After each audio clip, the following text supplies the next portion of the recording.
हरिः ओम् तत्सत्।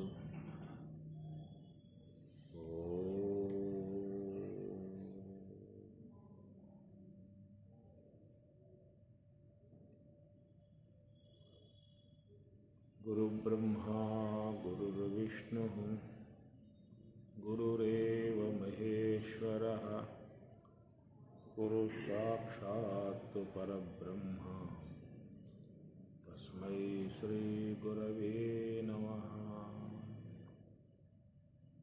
अखण्डमण्डलाकारं व्याप्तं येन चराचरं तत्पदं दर्शितं येन तस्मै श्रीगुरवे नमः। कैवल्यामृतपानशिष्यविभवं स्वराज्यपीठस्थितं श्रीयादाटिनरहरिशिष्यतिलकं वेदान्तविज्ञानदम् आत्मानात्मविवेकदत्तसुवशं श्रीलक्ष्मणार्योत्तमं पृथ्वीस्थानतुरीयमार्गगमनं चैतन्यमूर्तिं भजे।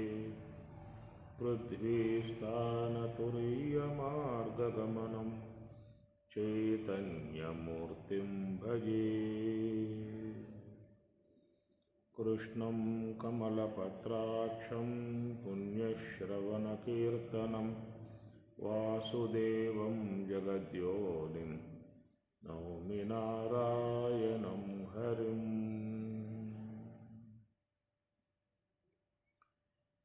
భగవద్గీత 8వ అధ్యాయము అక్షర పరబ్రహ్మయోగము. మాముపేత్య పునర్జన్మ దుఃఖాలయమశాశ్వతం నాప్నువంతి మహాత్మానః సంసిద్ధిం పరమాం గతాః. బ్రహ్మభవనాన్ లోకాః పునరావర్తినోర్జున. మాముపేత్య తు కౌంతేయ పునర్జన్మ న విద్యతే.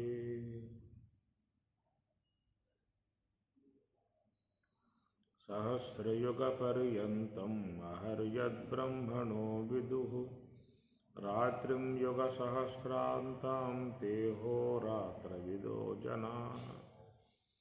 అవ్యక్తాద్వ్యక్తయః సర్వాః ప్రభవంత్యహరాగమే. రాత్ర్యాగమే ప్రలీయంతే తత్రైవావ్యక్తసంజ్ఞకే. భూతగ్రామస్స ఏవాయం భూత్వా భూత్వా ప్రలీయతే. రాత్ర్యాగమే వశః పార్థ ప్రభవత్యహరాగమే. పరస్తస్మాత్తు భావోऽన్యో అవ్యక్తో వ్యక్తా సనాతనః. యః సర్వేషు భూతేషు నచ్యత్సు న వినశ్యతి. అవ్యక్తోऽక్షర ఇత్యుక్తః తమాహుః పరమాం గతిం. యం ప్రాప్య న నివర్తంతే తద్ధామ పరమం మమ. పురుషः స పరః పార్థ భక్త్యా లభ్యస్త్వనన్యయా. యస్యాంతస్థాని భూతాని येन సర్వమిదం తతం. యత్ర కాలే త్వనావృత్తిం ఆవృత్తిం చైవ యోగినః ప్రయాతా యాంతి తం కాలం వక్ష్యామి భరతర్షభ. 8వ అధ్యాయంలో చాలా అంశాలు పరమాత్మ తెలవటం జరిగింది.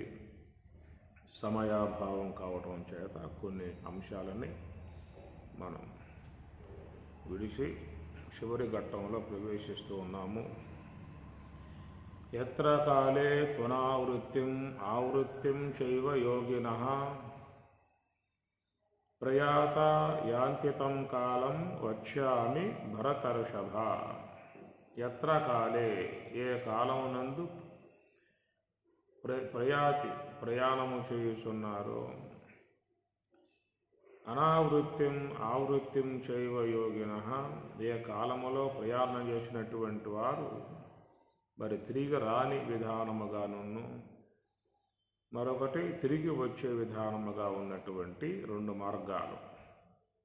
ప్రయాణం చేసిన విధానములో ఏ కాలములో ప్రయాణం చేసిన వారు తిరిగి రారో, ఏ కాలములో ప్రయాణం చేసిన వారు తిరిగి వస్తారో, ఆ రెండింటి యొక్క అంశమును గురించి ఇక్కడ స్వామివారు ప్రయాత యాంతితం కాలం వచ్చామి భరతర్షభ, ఓ భరతర్షభ, భరతవంశపు శ్రేష్ఠుడా, అలాంటి యొక్క ఆ కాల సంబంధమై ఉన్నటువంటి అంశాన్ని ఇక్కడ మీకు వచ్చామి చక్కగా నీకు చెప్పే విధానం చేస్తూ ఉన్నాను. రెండు మార్గాలు, అది శుక్ల మార్గము, కృష్ణ మార్గము అనేటువంటి రెండు మార్గాలు. శుక్ల కృష్ణే గతి హ్యేతే జగత శాశ్వతే మతే ఏకయా యాతి అనావృత్తిం అన్యయా వర్తతే పునః. శుక్ల కృష్ణే శుక్ల మార్గము, కృష్ణే కృష్ణ మార్గము. శుక్ల అంటే తెలుపు, శుక్ల అంటే తెలుపు, కృష్ణం అంటే నలుపు అన్నమాట. తెలుపు మార్గం ఒకటి, నలుపు మార్గం ఒకటి. ఇవి జగత శాశ్వతే మతే, ఇవి జగత్తులో రెండు కూడా శాశ్వతముగా ఉన్నటువంటి విధానము.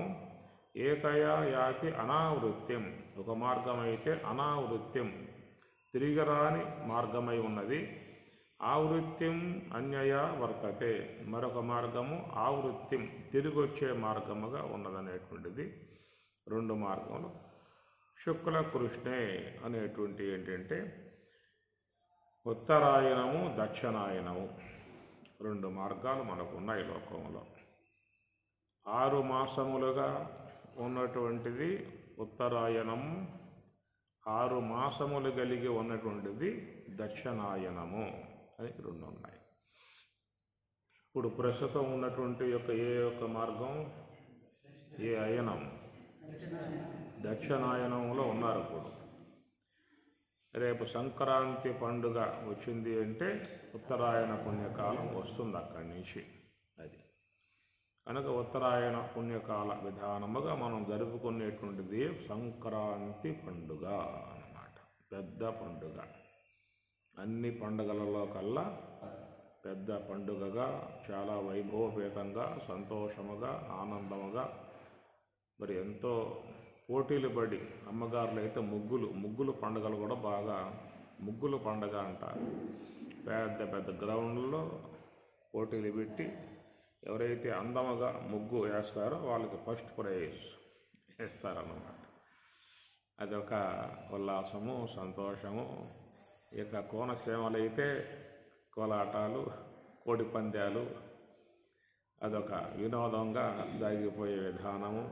ఎక్కడెక్కడ ఉన్నటువంటి యొక్క బంధువులంతా కూడా ఆ ఎండ్లకు చేరుకుంటారు. కొడుకులు, కోడళ్ళు, ఈ విదేశాల్లో ఉన్నటువంటి వాళ్ళు కూడా ఆ పండుగను పురస్కరించుకొని అట్లన్నా వస్తారు. ఎక్కడో దూర ప్రాంతాల్లో ఉన్నటువంటి వారు పురస్కరించుకొని ఈ ప్రకారంగా ఒక పండుగ అంటే అందరికీ కూడా దాంట్లో సంతోషము, ఆనందము, కొత్తతనం అన్నమాట.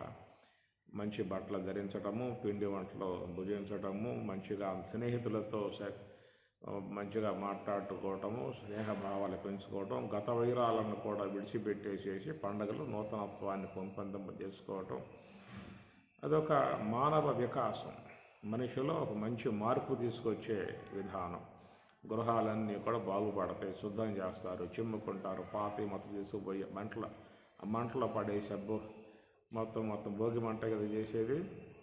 ఆ భోగి మంటలో ఆ పాతవి మొత్తం పడేసి వదిలించుకుని దుమ్ము దులుపుకొని ఇల్లంతా చిమ్ముకొని శుద్ధం చేసుకుని కడుక్కొని ఇల్లు ఒళ్ళు మొత్తం శుద్ధం అయిపోయే పరిస్థితిగా ఇట్లా మనకి అనేకమైనటువంటి యొక్క సందర్భాలను పురస్కరించుకొని పండుగలు ఏర్పడేటువంటి విధానం ఉంటుంది. అవి భౌతికంగా చూసినట్లయితే మానవుని యొక్క ఒక వికాసము, ఒక నూతనత్వ భావము, కొత్తతనము, ఇవన్నీ వాటి నుంచి ఏర్పడే విధానం. ఈ సంక్రాంతి పండుగ, దీపావళి పండుగ, మరి అనే వినాయక చవితి చాలా పండుగలు అప్పుడప్పుడు మనకి వచ్చి మనల్ని ఆదరిస్తూ ఉంటాయి, ఆనందింపజేస్తూ ఉంటాయి, సంతోషింపజేస్తూ ఉంటాయి, అందరిలో కలీకాలు ఏర్పాటు చేస్తూ ఉంటాయి. వీటి కోసమగా ఒక వికాసం, మానవ వికాసాన్ని పొందింపజేసే విధానంలో ఈ పండుగలు అనేటువంటి ఒక ప్రాముఖ్యత వహించి ఉన్న విధానము. వాటితో పాటు మానవ జీవితాన్ని ఉద్దారకం చేయటానికి, మానవ జీవితం తరింపజేయటానికి కూడా ఉన్నటువంటి యొక్క అంశములు జ్ఞాన సంబంధమై ఉన్నటువంటి భాగాలు. అంటే జ్ఞాన సంబంధమై ఉన్నటువంటి యొక్క భాగాల అంశాలని విజ్ఞులై ఉన్నటువంటి వారు, తత్వజ్ఞానం పట్ల అపేక్ష ఉన్నటువంటి వారు మాత్రమే దాని యొక్క అంశాన్ని చూస్తారే తప్ప అందరూ చూడరు. అందరూ తమ యొక్క భౌతిక అంశం వరకే వినోదం, ఆనందం, సంతోషం, కలయికలు, నూతనత్వం అనే అంశాల మీద సర్వమానవులు ఆ విధంగా పోయే విధానం ఉంటుంది. వారు ఆస్తికులు కావచ్చు, రాస్తికులు కావచ్చు, ఎవరైనా పండుగ పూట అని చెప్పినట్టు సంతోషంగా ఉండేటువంటి విధానమే అది పండుగ వాతావరణంగా ఉంటుంది. వాటిల్లో కొంత తాత్విక అంశములు మహాత్ములు ఏర్పాటు చేశారు కాబట్టి యోగులు, బ్రహ్మవేత్తలు, జ్ఞానులు, ఋషులు ఏర్పాటు చేసిన అంశములు కాబట్టి వాటి యొక్క అంతరాలలో మరి మానవుడు తరించటానికి, మోక్షాన్ని పొందటానికి, జీవిత సాఫల్యమును సిద్ధింపజేసుకోవటానికై ఉండేటువంటి యొక్క అంశం లోపలికి పోతే ఉంటాయి తప్ప బయట మాత్రం ఏమీ కూడా కనపడవు. ఏమయ్యా? సంక్రాంతి పండుగ అంతే. సంక్రాంతి అంటే ఎందుకు వచ్చింది, ఎందుకు ఆ పదం వాడారు, అవన్నీ మాకు తెలియదండి. ఎన్ని అడగవద్దు మమ్మల్ని. మా వరకు మేము సంతోషంగా ఉన్నాం, ఆనందంగా ఉన్నాం, నూతనంగా ఉన్నాం, కలిసి ఉన్నాం, బంధువులంతా పిలుచుకున్నాము, పిండి వంటలు చేసుకున్నాం, హాయిగా భుజిస్తాం. ఇంక ఇది తప్ప మా మమ్మల్ని సంక్రాంతి అంటే ఏమిటి, అదేంటి అడగదు. ఇది వాళ్ళ తరహా కాబట్టి వాళ్ళ తరహా వాళ్ళకి అట్లాగే ఉన్నాయండి, సంతోషపడనేవ్వండి. కనుక దాని పట్ల జిజ్ఞాస ఉన్నటువంటి వారు ముఖ్యంగా దాన్ని విచారించుకునే అవకాశం ఉంటుంది. కాబట్టి ఈ ప్రకారంగా చూసినట్లయితే మనకు రేపు సంక్రాంతి పండుగ నుంచి మరి ఉత్తరాయణ పుణ్యకాలం ఆరంభమవుతుంది. దాన్ని ఉత్తరాయణ పుణ్యకాలం అని చెప్పని అంటారు. ఎందుకు పండుగ చేసుకోవటం అనేటువంటి చూసినట్లయితే మరి దీపావళి పండుగ జరుపుకున్నాం నిన్నాము. ఎందుకంటే నరకాసురుడు లోకాలని బాధించడం, హింసించడం,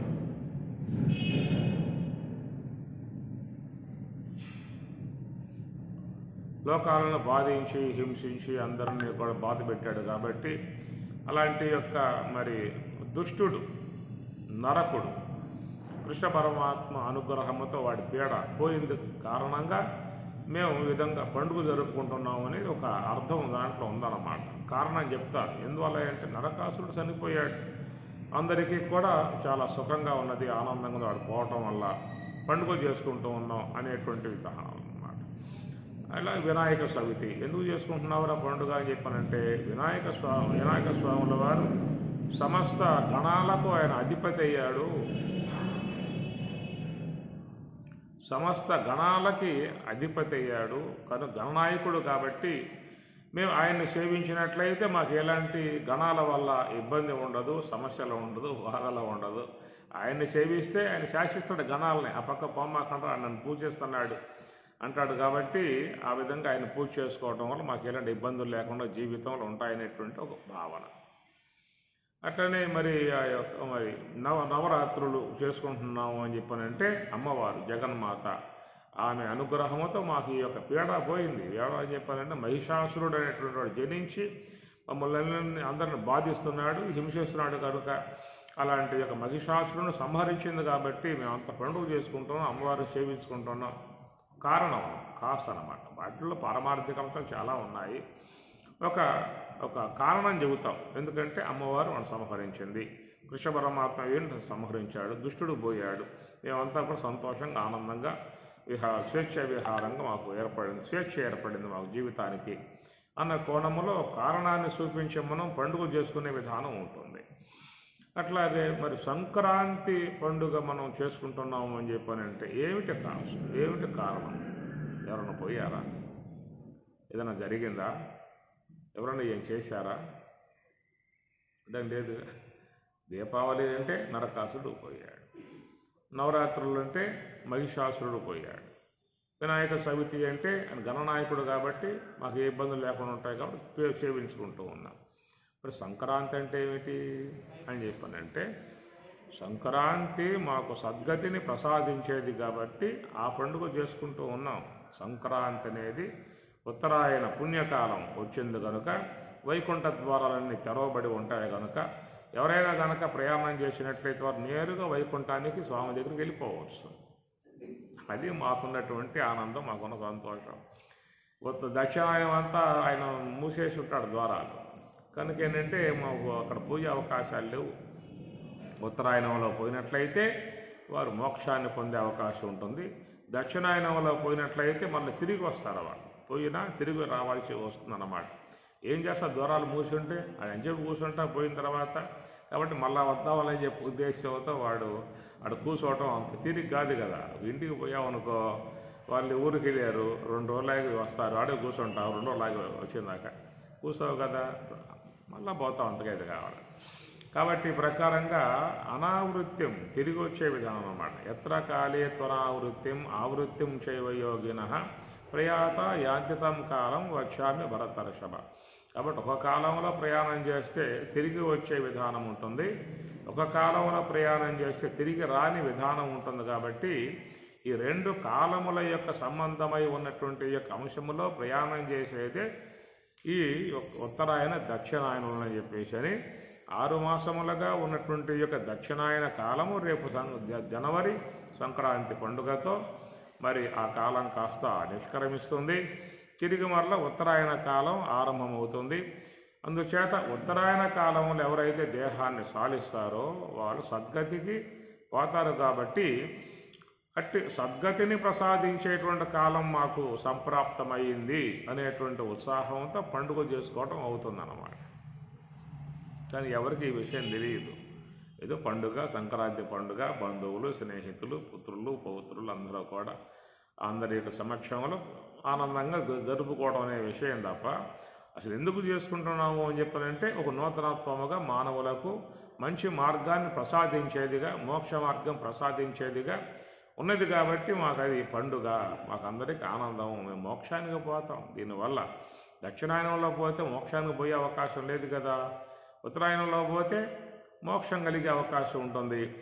రెండోది, మా పెద్దలు కూడా ఎంతోమంది దేహం సాలించారు, వాళ్ళంతా వైకుంఠం కాడ అట్లాగే కూర్చుని ఉన్నారు, వాళ్ళు వేసి ఉన్నారు, ఎప్పుడు తీస్తాడో స్వామివారి ద్వారం అని చెప్పేసి అని.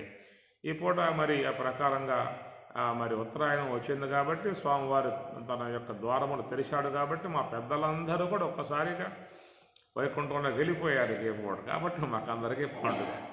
వారు మోక్షానికి పోయారు కాబట్టి ఎంతకాలం అక్కడే కూర్చొని తిండి తీర్థాలు లేకుండా ద్వాగిటి కడుపు ఉన్నారు. కాబట్టి మా పెద్దలంతా కూడా ఈనాడు వాళ్ళు వైకుంఠం ద్వారా తెలిసారు కాబట్టి మా యొక్క పూర్వీకులు, మా యొక్క వంశస్థులు, మా యొక్క తాతలు, ముత్తాతలు అందరూ కూడా ఈనాడు వైకుంఠం వెళ్ళిపోయారు కాబట్టి మాకందరికీ పండుగ. ఒకవేళ మేము పోయినా మేము కూడా పోతాం. ఎవరైనా ఈ విధంగా మరి ఆయువు తీరు వెళ్ళిపోతే వాళ్ళు నిశ్వేషగా వెళ్ళిపోవాల్సే కదా, ద్వారా తెలిసి ఉన్నాయి. 6 నెలల పాటు తెరిసే ఉంటాయన్నమాట. 6 నెలల్లో ఈ పోటీ పోయేంత అవసరం పడే అవసరం లేదు. 6 నెలల లోపల వెళ్ళిపోవచ్చు ఎవరైనా. ఈ పూటే పోవాలండి, సంక్రాంతి ఈ పూట కదా, ఈ పూటే ఏం అవసరం లేదు. నీకు 6 నెలలు గడువు ఉన్నది. కావు, ప్రశాంతంగా తిని పడుకో. 6 నెలలు అయ్యే లోపల వెళ్ళిపో అన్న విధానంగా ఉత్తరాయణ పుణ్యకాలం మాకు సద్గతిని ప్రసాదించే విధంగా ఉంది. కాబట్టి అందువల్ల మాకు ఇది పండుగ. సంక్రాంతి, క్రాంతి అంటే సం అంటే బాగుగా, క్రాంతి క్రమణం, సూర్యగమనం. సూర్యగమనం ఏంటంటే దక్షిణముగా ప్రయాణం చేసేటువంటి యొక్క ఆయన ఇక ఉత్తరానికి ప్రయాణం ఆరంభం చేశాడు. ఇక ఆ దెబ్బతో ఫిబ్రవరి, మార్చి, ఏప్రిల్, మే వచ్చేదలికి అందరికీ ఆ సూర్య భగవానుడి యొక్క భగభగ మంటలు అందరికీ సెగలు సోకుతాయి. ఎందుకు రాబాయి ఉత్తరాయణ రావటం అని పడుకుంటారు వాళ్ళు. కాబట్టి ప్రకారంగా కాల్చి పారేయటం అన్నీ కూడా మొత్తం చెరువులు ఎండిపోతాయి, కాలువలు ఎండిపోతాయి, మొత్తం ఎండిపోతాయి, మొత్తం పైకి లాగేస్తారు ఆ పని. ఈ ప్రకారంగా మరి దక్షిణముగా ప్రయాణం చేసినప్పుడు సూర్యకిరణాలు భూమిని వేటవాళ్ళుగా చేరతాయి. కాబట్టి అందువల్ల చల్లగా ఉండేటువంటి విధానం అన్నమాట. మంచు పడుతుంది, చల్లగా ఉండడం కారణం ఏంటంటే సూర్యకిరణములు భూమి మీదకు ఏటవాలుగా వస్తాయి కాబట్టి వేడి ఉండదు, చల్లగా ఉండే విధానం. ఎప్పుడైతే ఉత్తరం అంటే ఒత్తు అంటే ఇక పైకి పైకి పైకి పైకి చేరి నిటారుగా సూర్యకిరణాలు భూమికి నిటారుగా చేరతాయి కాబట్టి ఇక భూమి మీద వేడి పెరుగుతుందన్నమాట. దానివల్ల సమ్మరు అని చెప్పని అంటారు, బాగా వేడి పెరిగిపోతుంది ఇది. కాబట్టి సూర్య గమనం అన్నమాట. దక్షిణంగా పోతే దక్షిణ అయనము అన్నారు, అది ఉత్తరం వైపుకు ప్రయాణం చేస్తే ఉత్తర అయనము అని చెప్పిన అనేటువంటి మాటగా వచ్చేటువంటిది. దక్షిణ అయనము, ఉత్తర అయనము సూర్య గమనాన్ని బట్టి ఏర్పడినటువంటి యొక్క పదాలు రెండు కూడా. ఇక్కడ మనకి జ్ఞానపరంగా చూసినట్లయితే మనకి అగ్నిర్జ్యోతి అహహ శుక్ల షణ్మాసా ఉత్తరాయణం తత్ర ప్రయాత గచ్చంతి బ్రహ్మ బ్రహ్మవిదో జనాః ధూమో రాత్రి తథా కృష్ణః షణ్మాసా దక్షిణాయనం తత్ర చాంద్రమసం జ్యోతి యోగి ప్రాప్య నివర్తతే. రెండు శ్లోకాలు దీంట్లో ఇస్తాడు. ఈ ఉత్తరాయణము దక్షిణాయనముల గురించి మీకు మళ్ళా ప్రశ్నోపనిషత్తులో వస్తాయి. ప్రశ్నోపనిషత్తులో పిప్పలాద భగవాన్ల వారు ఉత్తరాయణము దక్షిణాయనం గురించి అక్కడ చెప్పటం ఉన్నది.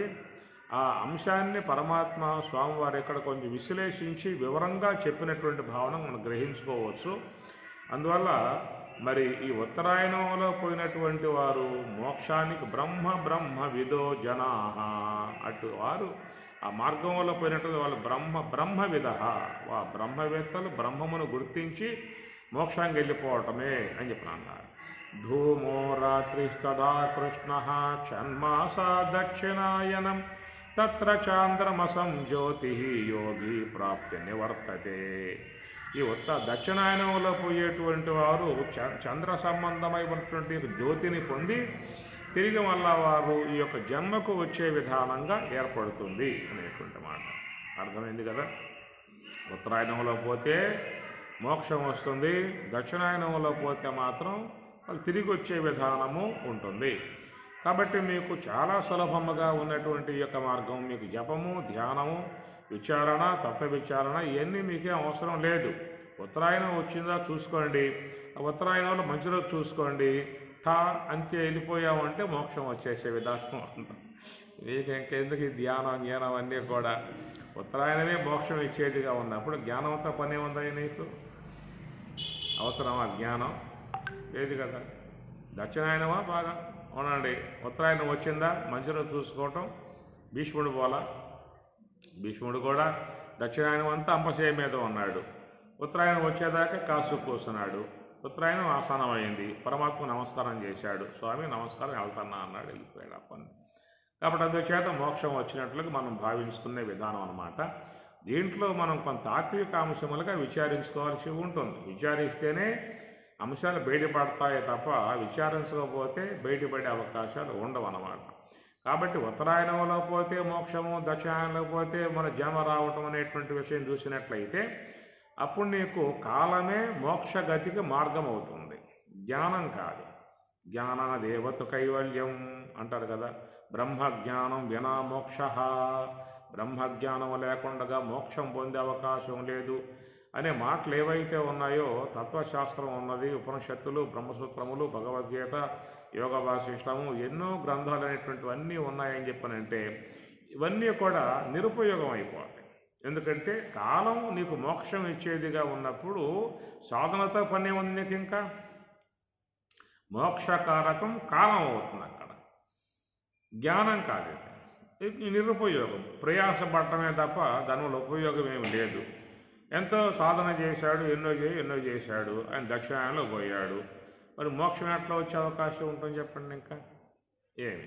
ఇప్పుడు ఎంతోమంది మహాత్ములు, బ్రహ్మవేత్తలు, జ్ఞానులుగా ఉన్నటువంటి చాలామంది దక్షిణాయనంలో పోయారు. ఇక వాళ్ళు మోక్షానికి పోయే అవకాశం లేదు. ఇక వాడు ధ్యానం చేసినా, జ్ఞానం సంపాదించినా మోక్షం పొందే అవకాశం లేదు.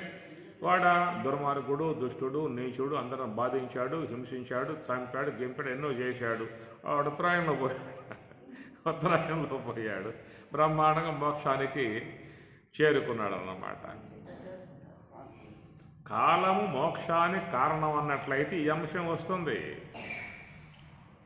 ఏమి ధ్యానం ఇప్పుడు బ్రహ్మంగారు ఎప్పుడు దేహం సాధించింది? ఉత్తరాయణమేనా? బ్రహ్మంగారు ఎప్పుడు వస్తుంది మనకు? ఎప్పుడు వస్తుంది ఆరాధన?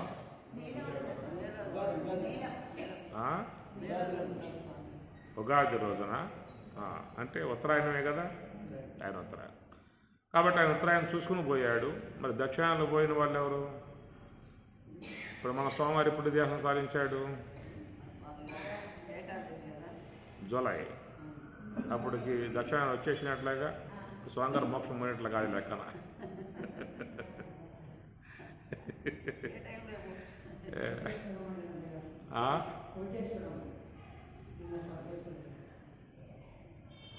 అందుచేత ఉత్తరాయణంలో పోతే మోక్షము, దక్షిణాయనంలో పోతే మన జన్మకు రావటం అనే మాట కాలానికి సంబంధించిన అంశం అయితే ఈ లెక్కన చాలామంది జాగ్రత్త పడాల్సి ఉంటుంది. ఇక దక్షిణాయనంలో ఎట్టి ప్రశ్నలు పోకూడదు. ఉత్తరాయణం వచ్చినప్పుడు ఏదో రకంగా వెళ్ళిపోయే విధానం చేసినట్లయితే మోక్షానికి పోయే విధానం అవుతుంది. కాబట్టి ఇది ఒక క్రిటికల్గా ఉన్నటువంటి యొక్క అంశము. చాలామంది దీంట్లో పొరపడ్డటువంటి యొక్క అంశము. దీని విషయాన్ని స్వామివారు శుద్ధంగా చెప్పటం కారణంగా అర్థమవుతున్నటువంటి విషయమే తప్ప లేకపోతే చాలామంది ఆ యొక్క భ్రాంతిలోనే ఉన్నటువంటి విధానము. అందుచేత ఏంటంటే ఇక్కడ ఉత్తరాయణము దక్షిణాయనం అనేటువంటి యొక్క మాటలకి చూసినట్లయితే మరి ఇద్దరు ఉన్నారు పురుషులు. క్షరుడు అక్షరుడు. ద్వా పురుషౌ స్థౌ, ఇద్దరు పురుషులు ఉన్నారు.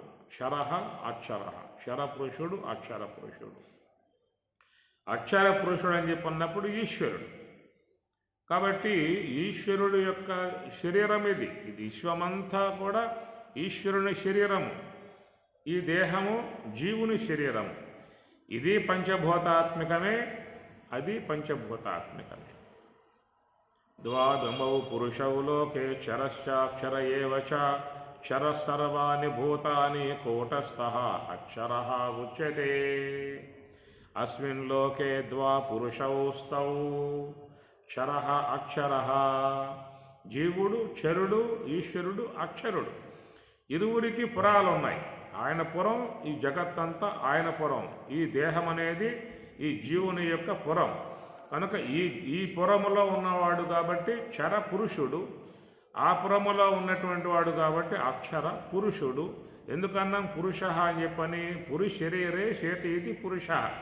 కాబట్టి ఈ శరీరమే పురము. ఈ పురం అనేటువంటి యొక్క దాంట్లో ఇరువురు ఉన్నారు. సమిష్టి పురములో ఈశ్వరుడు ఉన్నాడు, వ్యష్టి పురములో జీవుడు ఉన్నాడు.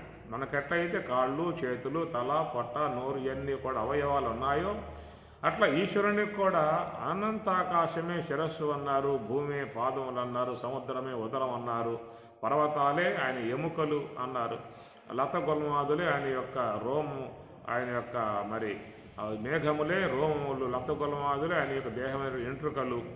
అట్లనే సమస్త దేవతలందరూ కూడా ఆయన దేహంలో ఇంద్రియాలు. అగ్నియే వాక్కు, మహద్వాయువే ఆయనకి ప్రాణము. ఇట్లాగా ఒక విశ్వాకారముగా చెప్పేటువంటి యొక్క ఈశ్వర స్వరూపాన్ని గురించి మనకి భాగవతంలో చాలా బాగా చెప్పుకొస్తారు. భగవద్గీతలో మనకి 11వ అధ్యాయం అంతా విశ్వరూప సందర్శన యోగము. ఇట్లా సర్వేశ్వరుడు ఈ సమస్త విశ్వమే దేహముగా గలవాడై ఉన్నటువంటి యొక్క విధానము. అట్టి ఆ యొక్క ఈశ్వరుని యొక్క దేహములో జరుగుతున్నటువంటి యొక్క మార్పులు ఏమిటని చెప్పనంటే ఆయన యొక్క మరి ఆ సూర్యుడు అనేటువంటి అతడు మరి ఉత్తరముగా ప్రయాణం చేస్తే ఆయనకు ఉత్తరాయణము, ఆ సూర్యుడు దక్షిణముగా ప్రయాణం చేస్తే ఆయనకు దక్షిణాయనం. నీకు కాదు, ఆయనకు ఉత్తరాయణము, ఆయనకు దక్షిణాయనం. అట్లాగే మనలో చూసినట్లయితే మనలో ఏమున్నది? చంద్రమా మనసో జాతః బుద్ధిరిగరతి సూర్య. మనలోనూ సూర్యుడు ఉన్నాడు, మనలోనూ చంద్రుడు ఉన్నాడు.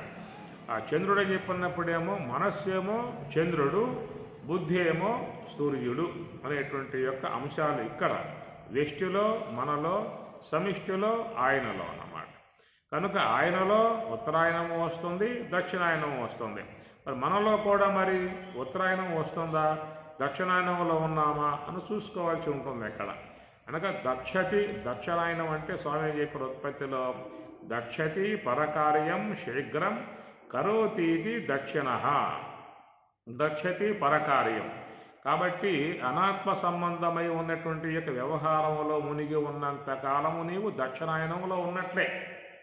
ఇది చెప్పామంట. దక్షతి పరకార్యం శీఘ్రం కరోతి ఇది దక్షిణ. పరకార్యం అనాత్మ సంబంధమై ఉన్నటువంటి యొక్క వ్యవహారము, అనాత్మ సంబంధమై ఉన్నటువంటి యొక్క మార్గ విధానము. ఇట్లా ఈ శబ్దాది విషయాల విధానాలలో ప్రయాణం చేయటమే దక్షిణాయనం. శ్రోత్రం చక్షుస్పర్శనంచ రసనం ఘ్రాణం ఏవచ అధిష్టాయ మనశ్చాయం విషయాన్వపసేవతే. ఇదంతా కూడా దక్షిణాయనం, బయటికి పోయే మార్గం అన్నమాట. మనస్సు ఎప్పుడు కూడా ఇంద్రియాలతో సంబంధం పడి ఈ భోగ సంబంధమై ఉన్నటువంటి జీవన విధానంలో పోయి చేరటాన్ని అంతటినీ కూడా దక్షిణాయనము అని అర్థం. కనుక అందరూ కూడా ఏ మార్గంలో ఉన్నారయ్యా అని చెప్పారంటే అనాత్మ సంబంధమై, అజ్ఞాన సంబంధమై, ప్రాపంచిక సంబంధమై, విషయ సంబంధమై, రాజకీయమై, అది ఇది అన్నీ కూడా ఈ ప్రపంచముతో ముడిపడి ఉన్నటువంటి యొక్క వాట్లతో సంబంధం పడిపోయినంత కాలం వీడి మార్గం దక్షిణాయనమే అనేటువంటి ఒక మాట అన్నమాట. రెండవది ఏంటంటే ఉత్తరాయణము. ఉత్ అంటే ఏమిటి? పైకి. ఉత్ అంటే పైకి అనమాట. నీచ అంటే కిందకి, ఉత్ అంటే పైకి, అధ అంటే కిందకి. ఉత్తర అయనం, అయగతవు అంటే ప్రయాణం చేయటం అన్నమాట. ఉత్ అనగా పైకి. ఏమిటా పైకి అని చెప్పానంటే దానికి ఆత్మానుభవాన్ని పొందే విషయముగా. అందుచేత మన స్వామి చెప్పినట్లుగా స్థూలదేహానికి ఆధారం శ్వాస, శ్వాసకు ఆధారం కుండలిని, దానికి ఆధారం సంకల్ప శక్తి, దానికి ఆధారం మనస్సు, దానికి ఆధారం బుద్ధి, బుద్ధికి ఆధారం జీవుడు, జీవునికి ఆధారం ఈశ్వరుడు, ఈశ్వరునికి ఆధారం శుద్ధ బ్రహ్మము అనేటువంటి యొక్క విధానం అన్నమాట. దాన్నే పరమాత్మ భగవద్గీతలో 6వ అధ్యాయంలో శ్లోకం చెప్తాడు. 6 రుచోహమునే యోగం కర్మకారణముచ్యతే యోగారూఢస్య తస్యైవ శమః కారణముచ్యతే. 6 రుచోహో, 6 రుచోహో అంటే ఎక్కగోరినవాడు అన్నమాట. పైకి అధిరోహించేవాడిని 6 రుచోహో అని చెప్పని అంటారు. అంటే ఎక్కుతున్నవాడు. ఎట్లా అయితే మెట్లు అధిగమించి ఎట్లా పైక మిద్దె చేరుకుంటూ ఉన్నాడో ఆ ప్రకారం కొండను అధిరోహించి ఎట్లా పర్వత శిఖరానికి చేరుకుంటూ ఉన్నాడో అట్లా ఈ సాధకులు కూడా నివృత్తి మార్గము, సోహంభావ ధ్యాన మార్గం అనే విధానంగా ఆ మనసును ఉద్ధారకం చేయటం, జీవుణ్ణి ఉద్ధారకం చేయటం, అనాత్మలో పడిపోయిన వాడిని, భవబంధాల్లో పడిపోయిన వాడిని, అజ్ఞానంలో పడ్డటువంటి వాడిని, దుఃఖ సాగరంలో మునిగేటువంటి జీవుణ్ణి ఉద్ధారకం చేసి బ్రహ్మములో చేర్చే విధానముగా పోయేటువంటి యొక్క మార్గాన్ని ఉత్తరాయణము అని చెప్పని అంటారు. ఈ ప్రకారం ఎవరైనా కానీ తన యొక్క జీవితాన్ని తరింపజేసుకోవాలని చెప్పన్నట్లయితే, మోక్షాన్ని పొందాలని చెప్పన్నట్లయితే ఉత్తరాయణంలో తాను ప్రయాణం చేయాల్సి ఉంటుంది. కనుక అక్కడొచ్చే అంశాలు వేరు, ఇక్కడ జరిగే అంశాలు వేరు. కనుక ఆయనకు ఉత్తరాయణం వస్తే ఆయనకు ప్రయోజనం, మనకు ఉత్తరాయణం వస్తే మనకు ప్రయోజనం. కాబట్టి జీవుని యందు ఉన్న అంశం వేరు, ఈశ్వరునిలో ఉన్న అంశం వేరు. ఈశ్వరునిలో ఉన్నటువంటి అంశాన్ని మనం తీసుకుని మాకు మోక్షం వచ్చింది, మాకు మోక్షం వచ్చింది, మాకు మోక్షం, ఎక్కడ నీకు మోక్షం వచ్చేది? కాబట్టి ఉత్తరాయణం నువ్వు పోవాలిగా. నువ్వు దక్షిణాయనంలో పోతున్నటువంటి వాడవి నాకు ఉత్తరాయణం వచ్చింది అని చెప్పానంటే ఉత్తరాయణం ఆయనకు వచ్చింది, నీకు రాలేదు. ఆ గమనంలో ఆయనకు ఉత్తరాయణం వచ్చింది, నీకు రాలేదు. నీకు రావాలని నీ బుద్ధి కూడా ఉత్తరాయణంలో ప్రయాణం చేయాలి. అద మార్గంలో పయనించేటువంటి యొక్క మనస్సుని ఉత్తరం వైపుకి దాన్ని తెప్పాలి. కాబట్టి అందుచేత మరి ఈ విధముగా మహాత్ముల సన్నిధిలో కూర్చుని వాళ్ళ ద్వారా బ్రహ్మ విద్య అంతా అధ్యయనం చేసి, భగవద్గీత అధ్యయనం చేసి, బ్రహ్మసూత్రములు, ఉపనిషత్తులు ఇత్యాది ఇవన్నీ కూడా అధ్యయనం చేసి జ్ఞానాన్ని ముందు సంపాదించుకోవాలి. ఆ జ్ఞానాన్ని సంపాదించుకుని ఆ తర్వాత వారి ద్వారా బ్రహ్మోపదేశాన్ని పొందిన విధానము. అంటే ఆ బ్రహ్మోపదేశమును పొందినప్పుడు వాళ్ళ మనస్సు ఆ శ్వాస మీద లగ్నమయ్యేట్లుగా మరి గురువులు తెలియజేసేటువంటి యొక్క అంశం అన్నమాట. బ్రహ్మోపదేశం అంటే ఏమిటి? బ్రహ్మము యొక్క సమీపానికి పోయేటువంటి విధానముగా ఆ యొక్క ఉపదేశ ప్రక్రియ ఉంటుంది. ఆ సాధనా సంబంధమైనటువంటి యొక్క అంశం ఉంటుంది. అట్టి అంశాన్ని మహాత్ముల ద్వారా గ్రహించినప్పుడు ఆనాడు నీ జీవితంలో ఉత్తరాయణ పుణ్యకాలం ఆరంభం అయినటువంటిది లెక్క అన్నమాట. అది ఇంతకాలముగా విషయ సంబంధ వ్యవహారాలలో మునిగిపోతూ, సంసార వ్యవహారాలలో మునిగిపోతూ, అజ్ఞాన సంబంధమై ఉన్న మార్గాలలో పడిపోతూ, ఈ భవసాగరంలో ఇదే విధానముగా ఉన్నటువంటి యొక్క జీవుడు ఏనాడైతే జిజ్ఞాస కలిగి మహాత్ములను ఆశ్రయించి వారి చెంత కూర్చొని ఈ తత్వశాస్త్రం అంతా కూడా అధ్యయనం చేసి ఆత్మానాత్మల విషయం బాగా అవగాహన చేసుకుని వారి ద్వారా శుభ సందర్భములో మంచి రోజు బ్రహ్మోపదేశమును పొంది అక్కడి నుంచి మనస్సుని శ్వాస మీద పెట్టి నివృత్తి మార్గముగా ఏనాడైతే నువ్వు ప్రయాణం చేసేది ఆరంభం చేస్తావో ఆనాడు నీకు ఉత్తరాయణం నీ జీవితంలో ఆరంభం అయినట్లు. అంతవరకు దక్షిణాయనమే. దక్షతి పరకార్యం శీఘ్రం కరోతీతి దక్షిణాయనం. దక్షతి పరకార్యం. పరకార్యం అంటే అనాత్మకార్యం. అనాత్మకార్యం చేస్తున్నావే తప్ప ఆత్మకార్యం చేయట్లేదు కదా. ఆత్మకార్యం అంటే మరి మనస్సుని నిగ్రహించి హంస యొక్క ఆశ్రయంలో పెట్టి ఆత్మోన్నతిని పొందింపజేయటం ఆత్మకార్యం. నువ్వు చేస్తుంది ఏమిటి ఇక్కడంతా అని చెప్పనంటే పరకార్యం. పర అంటే నీకంటే అన్యముగా ఉన్నటువంటి స్థూల దేహము, సూక్ష్మదేహము, కారణదేహము, ఇట్లా బయట ఉన్నటువంటి ప్రాపంచిక సంబంధమైనటువంటి యొక్క వస్తువులు, సంపదలు, సిరి సంపదలు, భోగభాగ్యాలు ఏవైతే ఉన్నాయో మొత్తం కూడా పర. అవి నీవి కావు, అవన్నీ ఈశ్వరుడి యొక్క సంబంధ వస్తువులు. ఈ విశ్వంలో ఉన్నటువంటివన్నీ కూడా ఈశ్వర సంబంధమై ఉన్నటువంటి యొక్క వస్తువులు కనుక వాటి యందు మోహాన్ని పెంచుకుని, వాటి యందు రాగభావాలు పెంచుకుని వాటి కోసమే ఎంపర్లాడుతూ ఉన్నాం, పాటలు పడుతూ ఉన్నాం, కూడదీస్తూ ఉన్నాం, కూడబెడతా ఉన్నాం. ఎన్ని చేసినా కానీ జీవితకాల పర్యంతం అయిపోతుంది. బాల్యం పోయి బాల్యం ఆటపాటలతో పోతుంది, యవనం ఆ చదువులతో పోతుంది, ఇక తర్వాత వచ్చే కాలం అంతా సంపాదనలతో పోతుంది. సంపాదన కూడగట్టి అయిపోయాయి. 80-90 ఏళ్ళు అయిపోయింది. దండం పెట్టి వెళ్ళిపోయాయి. చేసిందేముంది అక్కడ? నువ్వు ఇక్కడ కూడగట్టావు, రేపు వచ్చేప్పుడు అక్కడ జరుపుతాడు. ఏం లేదు. అది ఈ ప్రక్క జరుపుకోవటం, ఇది ఈ ప్రక్క జరుపుకోవటం, ఇది ఈ ప్రక్క జరుపుకోవటం అంతే. ఇష్టం అక్కడ పెట్టుకోవాల్సిందే. ఈ జరుపుకునే వ్యవహారం మాత్రం చేసుకుంటూ ఉన్నాం కాబట్టి ఈ ప్రకారంగా పరకార్యం అనాత్మ సంబంధమై ఉన్న కార్యాలైతేనేమో శీఘ్రం బ్రహ్మాండం త్వరగా చేసేస్తాం.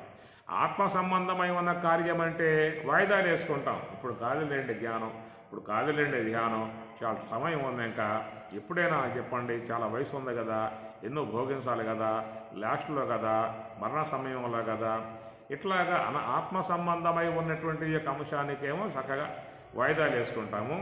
అనాత్మ సంబంధమై ఉన్న కార్యాలకైతేనేమో శీఘ్రం కరోతి, ఈ పూటే దానికి సిద్ధమవుతాం అన్నమాట. ఇది ఉన్నటువంటి యొక్క విషయం. దక్షతి అంటే దక్షుడు అనమాట. దక్షత అని చెప్పానంటే ఎంత దక్షత అని చెప్పానంటే అనాత్మ కార్యములు చేయటానికి శతమంది చేసేస్తాడు.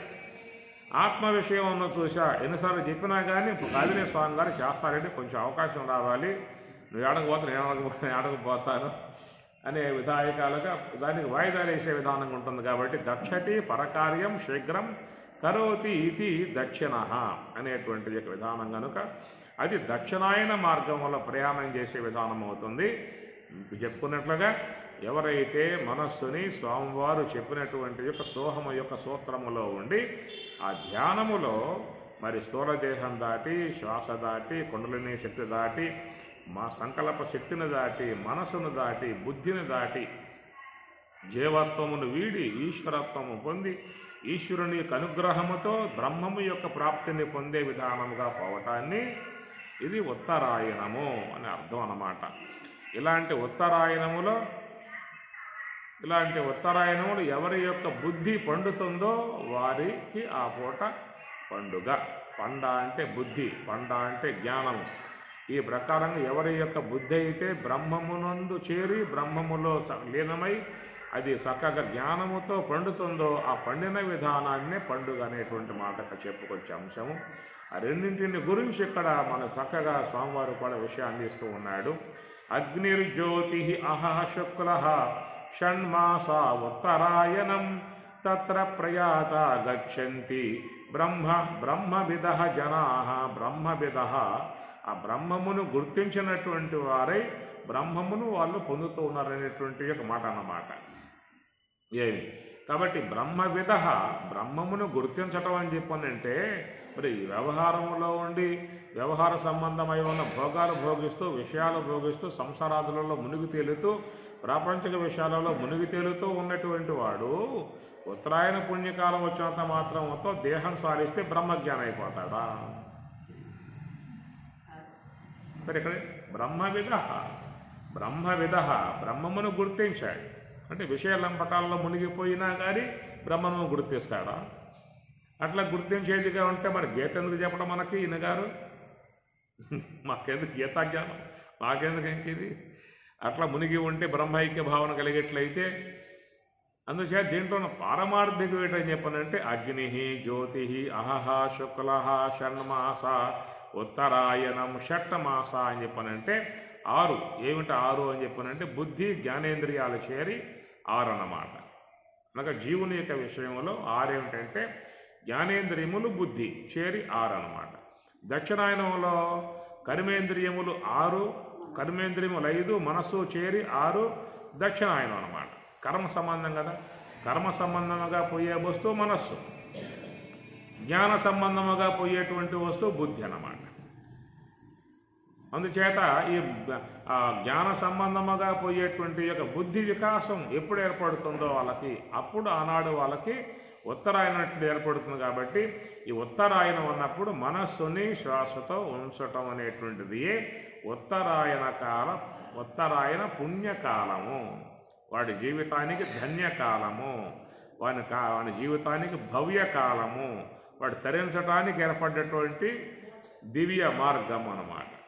కాబట్టి హంస శ్వాస ఈశ్వరుడు కనుక ఈశ్వర సాన్నిధ్యములో హంస యొక్క ఆశ్రయములో శ్వాస యొక్క ఆశ్రయములో మనస్సు పెట్టినప్పుడు ఎంతెంత మనస్సు నిశ్చలమవుతుందో, ఎంతెంత శ్వాస తగ్గుతూ ఉంటుందో ఆ ధ్యానములో తన్మయత్వము, ఆనందము, ప్రశాంతత, సుఖము ఇవన్నీ కూడా ఆ ధ్యానములో ఏర్పడే విధానం. కాబట్టి ఆ శ్వాస వెంబటే మనసును పెట్టి చక్కగా ప్రశాంత మనస్సు కూడా ప్రశాంత మనసం ఏనం యోగినం సుఖం ఉత్తమం ఉపైతి శాంతరజసం బ్రహ్మభూతం అకల్మషం అంటుంది గీత. ప్రశాంత మనసం ఏనం అది రావాలని చెప్పనంటే నిశ్చల అనేటువంటి యొక్క వాతావరణంలో చక్కటి ఆసనాలు వేసుకొని సుచిరుభూతుడై ఆ మనసు గురుమంత్రాలను స్మరించుకుంటూ ఆ తర్వాత వచ్చేపోయేటువంటి యొక్క శ్వాస మీద మనస్సు పెట్టే విధానముకి ఏర్పాటు చేసినప్పుడు అది ఉత్తరాయణ విధానం ఆరంభమవుతుంది. కాబట్టి అక్కడ మనస్సు నిశ్చలమై నిర్మలమై శుద్ధమై ఆ యొక్క శ్వాసతో పాటు అంతర్ముఖమై తనలో ఉన్నటువంటి యొక్క ఆత్మ సచ్చిదానందమై ఉన్నటువంటి యొక్క ఆత్మస్వరూప సమీపానికి పోతున్నప్పుడు కలిగేటువంటి యొక్క లక్షణాలు ఇక్కడ చెప్పాడు. అగ్ని అన్నాడు ఇక్కడ. మొదటిది అగ్ని జ్యోతి అహహ శుక్ల. ఏమిటి అగ్ని అని చెప్పినంటే బ్రహ్మాగ్ని, ఆత్మాగ్ని. ఆత్మ సంయమయోగాగ్నవు జుహ్వతి జ్ఞానదీపితే అన్నాడు. కాబట్టి మూర్ధాగ్ని కావచ్చు, బ్రహ్మాగ్ని కావచ్చు, ఆత్మాగ్ని కావచ్చు, అవన్నీ కూడా అగ్ని సంబంధమై తేజో సంబంధమై ఉన్నటువంటి యొక్క ప్రకాశం నీలో వస్తుంది. ముఖంతా వర్చస్సు అంతా కూడా ప్రకాశమానం అవుతుంది. తర్వాత మన యొక్క సూక్ష్మదేహములో అనేక జన్మలుగా వచ్చి పడ్డటువంటి కర్మలు అనేక జన్మలకు హేతువుగా ఉన్నాయి. కాబట్టి అవన్నీ కూడా మరి తొలగింపజేసుకుంటేనే నీకు మోక్షం వచ్చే అవకాశం ఉన్నది. మరి లోపల కర్మవాసనలో పెట్టుకుని మోక్షం పొందే అవకాశం ఉంటుందా? అవి జన్మకారకాలు కదా. సూక్ష్మదేహములో పడి ఉన్నటువంటి యొక్క సంస్కారములు జన్మకారకాలు. అవి ఎక్కడ పోతాయి? ఇంకా సూక్ష్మదేహంలో అవన్నీ ఉన్నంత వరకు అవి జన్మలు ఇస్తూనే ఉంటాయి. ఇప్పుడు అక్కడ ఒక చెట్టు మొలిచింది, ముళ్ళ చెట్టు మొలిచింది, నీకు చాలా బాధాకరంగా ఉన్నది, అటు పోయే అవకాశం లేదు, ముళ్ళన్నీ గుచ్చుకుంటా ఉన్నాయి. ఏం చేస్తావు? సమూలంగా కొట్టేశావు భూమికి. అమ్మయ్య పోయిందని చెప్పి అనుకున్నావు. 2 నెలల పాటు దాని ముఖం చూడలేదు. మళ్ళీ నేను ఉన్నారా అని చెప్పి పైకి వచ్చి ఆ పని కూర్చుంటుంది. అది లోన దుంప ఉన్నంత వరకు మొక్కలు వస్తూనే ఉన్నట్లుగా మరి మన యొక్క సూక్ష్మదేహములో కర్మవాసనలు ఉన్నంతకాలం ఈ జీవుడికి జన్మలు వచ్చేది తీరతాయి. జన్మ పరంపరలు వస్తాయి తప్ప మోక్షాన్ని పోయే అవకాశాలు అవునంగా లేదు, కుదరదు. కనుక ఎవరు చేసిన కర్మ వారు అనుభవింపక ఎవరికైనా తప్పదన్న అనేటువంటి యొక్క మాట. కాబట్టి సూక్ష్మదేహములో కర్మవాసనలు అనేటువంటివన్నీ కూడా ఆత్మాగ్ని ద్వారా కాల్పబడతాయి అనేటువంటి అర్థం అన్నమాట. ఇక్కడ అగ్ని అన్నాడు. కనుక ఈ ధ్యానం చేసేటువంటి వారికి ఏమేర్పడుతుంది? ఆత్మాగ్ని. బ్రహ్మాగ్నౌ బ్రహ్మణాహుతం యథైధాంసి సమిద్ధోగ్ని భస్మసాత్ కురుతే అర్జున జ్ఞానాగ్ని సర్వకర్మాణి భస్మసాత్ కురుతే తదా. ఏధాంసి బాగా మండేటువంటి యొక్క అగ్నిలో కట్టెలు వేసినట్లయితే ఎట్లా కట్టెలన్నీ కూడా బూడిదగా చేయబడతాయో జ్ఞానాగ్ని సర్వకర్మాణి భస్మసాత్ కురుతే తదా. ఆ జ్ఞానాగ్ని ద్వారా సూక్ష్మదేహములో జన్మలకు హేతువుగా ఉన్న కర్మలను కాల్చివేస్తుంది. కాబట్టి ఈ ఉత్తరాయణ ప్రయాణం ఎవరైతే ఆరంభం చేస్తారో వాళ్లకు ముందుగా వచ్చేది ఏమిటంటే అగ్ని. అగ్ని జ్యోతి. జ్యోతి అంటే ప్రకాశం. వారిలో ఆ దివ్య ప్రకాశం, ఆత్మ ప్రకాశం దేదీప్యమానముగా ఆ యొక్క మరి అజ్ఞానాంధకారాన్ని అంతటినీ కూడా పటలం చేసేసి తొలగింపజేసేసి స్వరూప భావన, స్వరూపానుభవాన్ని పొందింపజేసేటువంటి యొక్క జ్యోతి అన్నారు. జ్యోతి దర్శనం అని చెప్పంటల్లా. రేపు మన సంక్రాంతి వస్తే అందరూ కూడా మరి కొండకు పోతారు, జ్యోతి దర్శనాన్ని అక్కడ చేసుకోవటం జరుగుతుందన్నమాట. మనం చూస్తున్నాం కదా అయ్యప్ప స్వామి కొండకు పోయినటువంటి వారు. సరే, దాని మీద కూడా విమర్శలు ఎలాంటి చాలా వస్తున్న విధానాలు దాంట్లో కూడా ఉన్నాయి. కనుక జ్యోతి దర్శనము అని చెప్పనంటే ఎక్కడ చూసుకోవాలి? బయట లోపల జ్యోతి దర్శనం లోపల కావాలి నీకు. అది తేషాం ఏవ అనుకంపార్థం అహం అజ్ఞానజం తమః నాశయామి ఆత్మభావస్థః జ్ఞానదీపేన భాస్వత. గీత 10వ అధ్యాయం. తేషాం ఏవ అనుకంపార్థం అహం అజ్ఞానజం తమః. ఎవరైతే నిశ్చల భావనతో నివృత్తి మార్గముగా సోహంపై, శ్వాసపై నిఘా పెట్టి ధ్యాన మార్గంలో పయనించేటువంటి వారి యొక్క శరీరములో అజ్ఞానజం తమః, అజ్ఞానం వల్ల ఏర్పడినటువంటి యొక్క తమస్సుని, అంధకారాన్ని జ్ఞానదీపేన, జ్ఞానదీపము చేత వాళ్ళ యొక్క అంధకారాన్ని నాశయామి, నశింపజేస్తున్నా అన్నాడు. కనుక వారిలో మరి ఆ ధ్యానం చేసే విధానములో వారికి ఆ జ్ఞాన జ్యోతి వెలుగుతుంది. కాబట్టి ఆ దీప దర్శనం చేసుకోవాలి. అది జ్యోతి దర్శనం అని చెప్పనేటువంటి యొక్క పారమార్థికముగా చెప్పేటువంటి అంశము ప్రతి ఒక్కరూ కూడా ధ్యానములో, యోగ సమాధిలో దర్శింపజేసుకునేటువంటి యొక్క జ్యోతి దర్శనము. అది మకర సంక్రాంతి జ్యోతి దర్శనము అన్న. కర్కట రాశి నుంచి మకర రాశిలోకి వస్తుంది. కర్కట రాశి, మకర రాశి. కర్కట రాశి అంటే అది మాయా సంబంధం. మకర రాశి అని చెప్పనంటే ఇది ప్రకాశ సంబంధం కాబట్టి మకర రాశి అన్నారు. కనుక ఈ నివృత్తి మార్గమే మకర రాశి యొక్క విధానముగా ప్రయాణం చేసేటువంటి వారికి, ఆత్మోన్నతి మార్గం వల్ల పయనించేటువంటి వారికి జ్యోతి దర్శనం. అగ్ని జ్యోతి అన్నాడు. రెండో మాట అహహ శుక్ల అహహ అన్నాడు. అహహ అని చెప్పనంటే పగలు. ఇప్పుడు మనం రాత్రిలో ఉన్నామా, పగటిలో ఉన్నామా? తెల్లారిపోయింది కదా. రాత్రిలో ఉన్నా, పగటిలో ఉన్నామా? అదే రాత్రి అని చెప్పంటారు. అంటే ఒక తెల్లారు అందరూ మేలుకొని ఆస్తమానికి ఆహాహా అన్నారు. కాబట్టి మేలుగాంచిన అంశము పగలు, నిద్రపోతున్న అంశము రాత్రి. రాత్రి పగలు అంటే నిద్రపోతున్న అంశము రాత్రి, మేలుకొని ఉన్న అంశము పగలు. అది అన్యదా గృహణత స్వప్నః నిద్రాతత్వం అజానతః విపర్యాసే తయోః క్షీణే తురీయం పదమశ్నుతే. శాస్త్రాలు మహాత్ములు ఘోషించారు, వాళ్ళు బోధించారు, అన్నీ ఉన్న విషయాలు అన్నమాట. కాబట్టి ఏం చెప్పారు? నిద్రాతత్వం అజానతః, తత్వం నీ యొక్క వాస్తవిక స్వరూపం, నేను ఎవరనేటువంటి విషయం, ఆత్మ యొక్క అనుభవం కలగనంత వరకు నువ్వు నిద్రలో ఉన్నటువంటి వాడివే. ఏనాడైతే నీ స్వరూపము యొక్క విధానంలో మేలుకుని ఉన్నావు అది నీకు పగలు. ఏమి యా నిశా సర్వభూతానాం తస్యాం జాగర్తి సంయమి యస్యాం జాగృతి భూతాని సా నిశా పశ్యతో మునే. పరమాత్మ కూడా చెప్పాడు గీతల అంశాన్ని 2వ అధ్యాయంలో.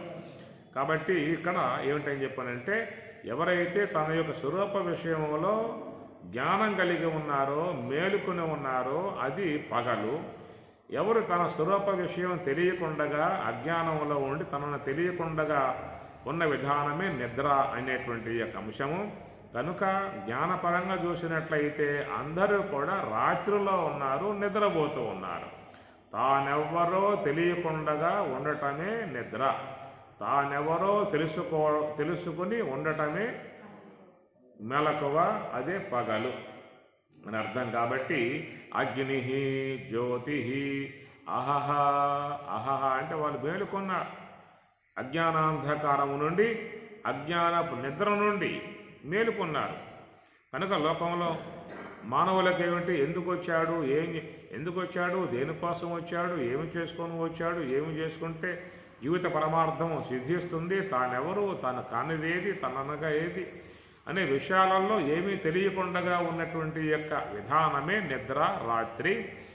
ఏనాడైతే అతడు గురుముఖత తత్వశాస్త్రాధ్యయనం చేసే సోహంభావ ధ్యానము ద్వారా తానెవరో ఆ ప్రకాశంలో తెలుసుకున్నటువంటి వాడు, మేలుగాంచిన వాడు, అదే పగటి సమయం.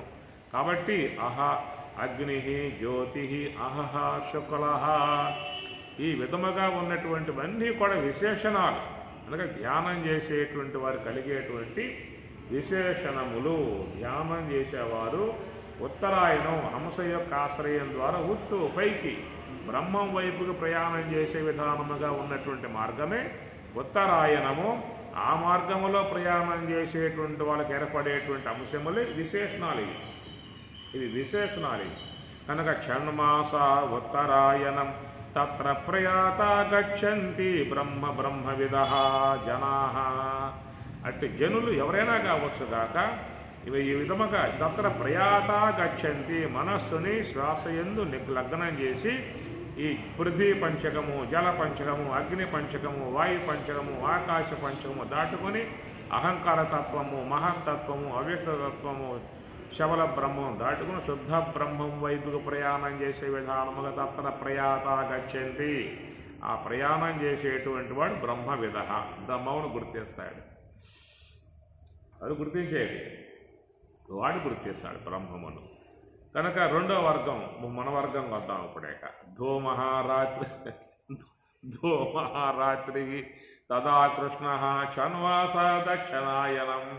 ఈ దక్షిణాయనం అనకేక ఈ ప్రపంచ విషయాలు ఉన్నాయి కదా, ఈ భోగభాగ్య వస్తువులు అని చెప్పేసి అని అనాత్మ సంబంధమై ఉన్నటువంటి, అజ్ఞాన సంబంధమై ఉన్నటువంటి, ప్రాపంచ సంబంధమై ఉన్నటువంటి, సంసార సంబంధమై ఉన్నటువంటి, విషయ సంబంధమై ఉన్నటువంటి, మాయా సంబంధము, మిథ్యా సంబంధము, కల్పిత సంబంధము, చాలా రకాల ఉన్నటువంటి వర్గం అన్నవాడు.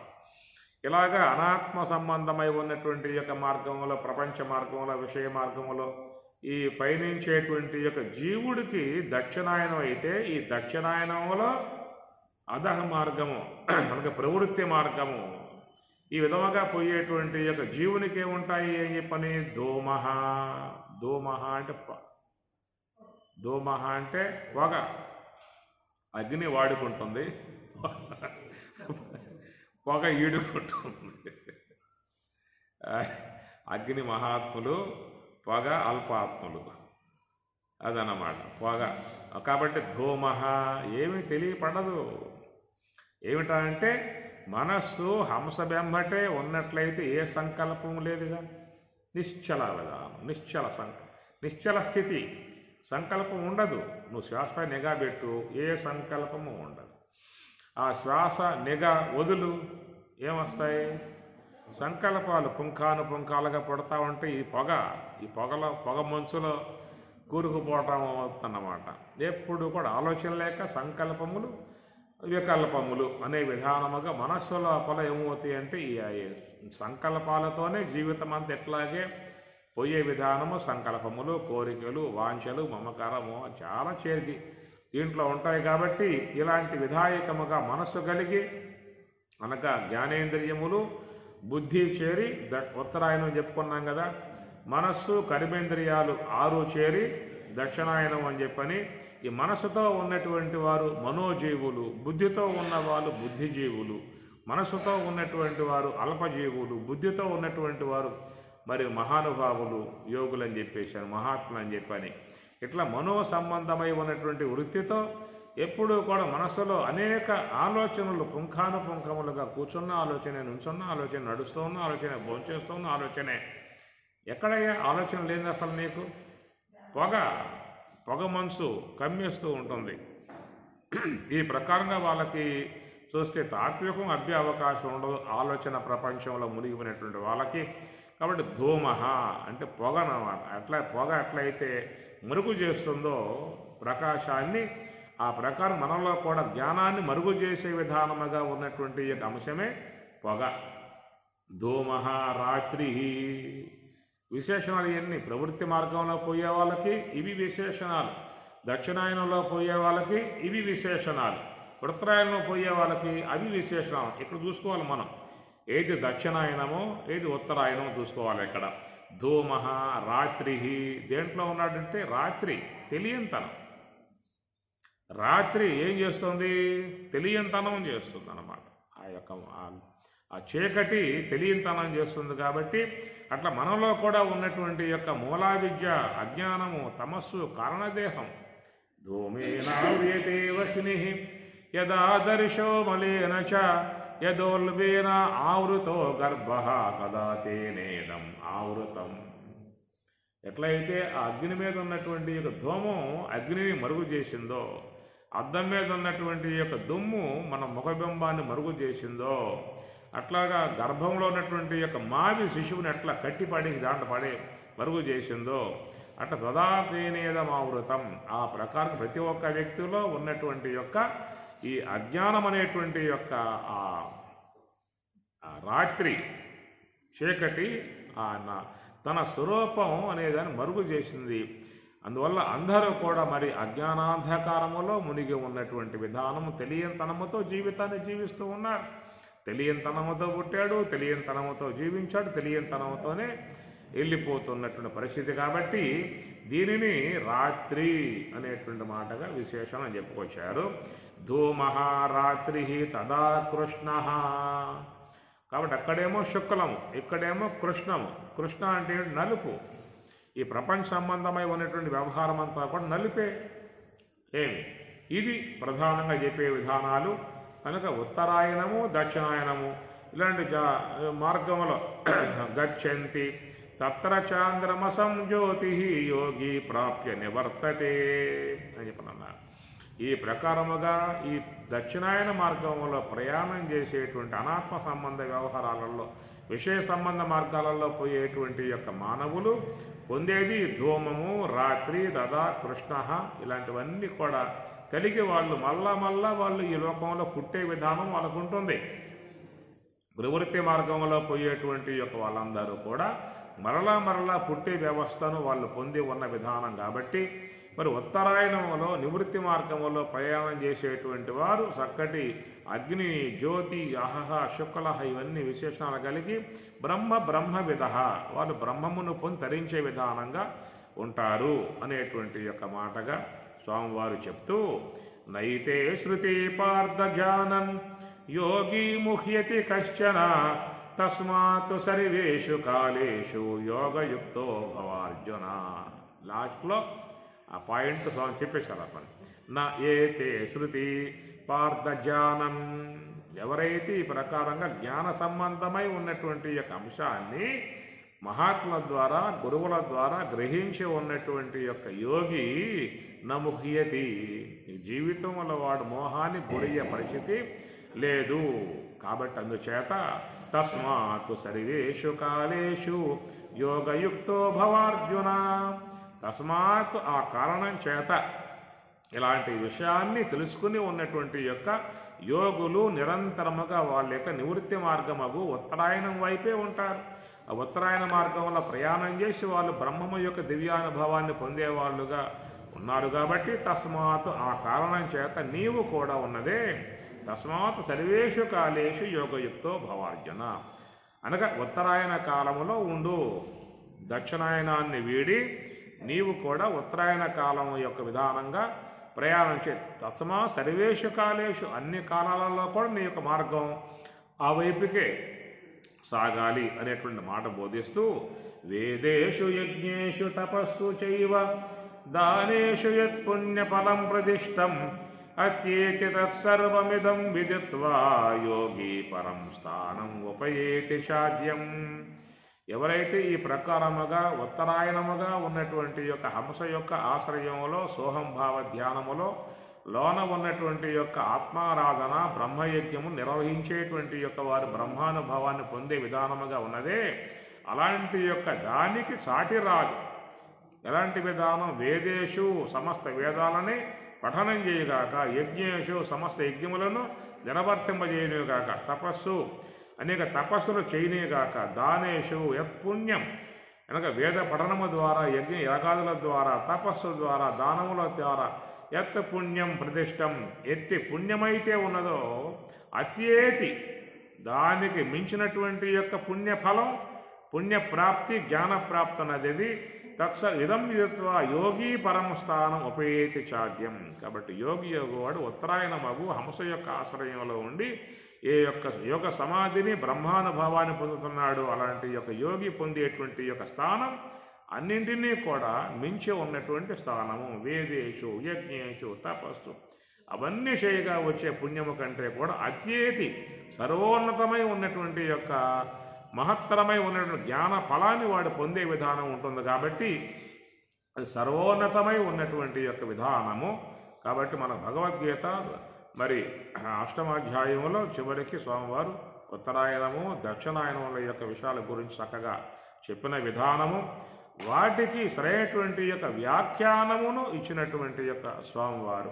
చాలామంది దానికి కేవలం భౌతికంగా అర్థాలు చెప్పుకుంటూ పోయారా తప్ప పారమార్థికముగా చెప్పినటువంటి విధానం మన స్వామివారి గీతలో విశేషముగా వచ్చే అంశాలు. కాబట్టి అలాంటి మార్గంలో మనం ఈనాడు మరి ముక్కోటి ఏకాదశి, ఇంకేమంటారు దీన్ని, వైకుంఠ ఏకాదశి. మరి వైకుంఠం మీద ఈ పూట మనకు ఉత్తరాయణం వచ్చేసింది, ఉత్తరాయణ ప్రాప్తి అన్నట్లుగా ఉత్తరాయణ వైకుంఠ ప్రాప్తి విధానముగా మరి స్వామివారు చెప్పిన దానికి మరి స్వామివారు అందించిన దానికి చక్కటి విధానం కనుక అందరూ కూడా అలాంటి యొక్క మార్గంలో ప్రయాణం చేసి గురుకృపకు పాత్రులై దైవ కృపకు పాత్రులై ఇప్పుడే ఇక్కడి ఈ జీవితంలో అలాంటి యొక్క బ్రహ్మానుభవం ఆ ఉత్తరాయణ విధానంగా ఆ యొక్క పుణ్య విధానముగా బ్రహ్మ విధ ఆ బ్రాహ్మీ అనుభవం కలిగే విధానముగా సద్గురునాథుడు జగద్గురునాథుడు అనుగ్రహించి అందరికీ కూడా అలాంటి యొక్క స్థితిని కలగజేసే విధానం అనుగ్రహించుగాక అని చెప్పని కోరుకుంటూ కృష్ణపరమాత్మ లాంటి యొక్క కృప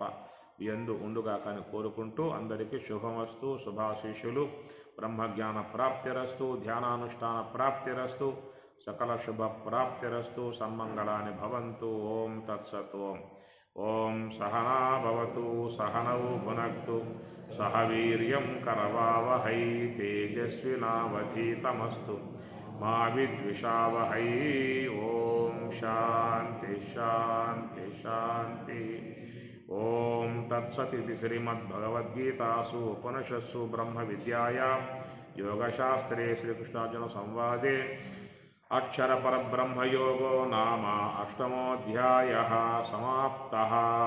ఓం పూర్ణమదః పూర్ణమిదం పూర్ణాత్ పూర్ణముదచ్యతే పూర్ణస్య పూర్ణమాదాయ పూర్ణమేవావశిష్యతే.